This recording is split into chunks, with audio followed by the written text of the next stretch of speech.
Days before the last presidential election, Donald Trump was the invited guest at the Great Commodore restaurant in Dearborn, Michigan. Albert Abbas says he extended that invitation, a decision he is now reflecting on, given all that has happened in the last 24 hours. Many in the community are at a loss for words. Last night was a very rough night for most of us. Abbas is Arab American and one of a number of Democrats who voted for Trump. Abbas says he hoped Trump would do more than President Joe Biden did to help Palestinians suffering in Gaza. The U.S. will take over the Gaza Strip. But after Trump said Palestinians should leave Gaza so it can be redeveloped, Abbas says not only does he feel betrayed, he's hearing from a number of people angered over his past support of Trump. People were really, really frustrated. And I don't think there's anyone to blame. At the end of the day, as Arab Americans or Muslim, we really didn't have much of a choice. Dearborn, a Detroit suburb, is home to the largest Arab American population in the United States, a community which helped Trump carry the critical swing state. He won 42% of the vote in Dearborn versus Vice President Harris with 36% and Jill Stein with 18%. In 2020, Biden handily carried the city with 69%. Faye Nimmer voted for Trump in 2024 out of frustration over the previous administration's support of Israel. Now, she is troubled by the president's proposal to move Palestinians out of Gaza. I mean, it's very concerning and it's infuriating. Personal feelings, you're infuriated, but standing by your decision for now to have voted for Trump. Correct. And what would move that needle for you to say, you know what, I made a mistake? Palestine is the red line for this community. Nimmer says she suspects Trump is bluffing and is using his proposal as some sort of negotiating tactic. That's the same sentiment shared by Amar Zar. First, this is clearly not going to happen, right? And real estate broker Ali Alfarajala.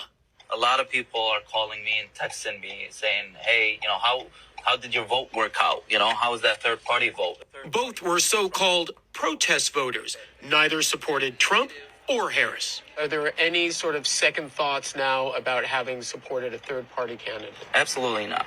And I'll still do it again and again and again. I didn't vote for Trump. So a protest vote, I don't know. I would say it was a targeted vote of conscience to say that the children of Gaza have to mean something.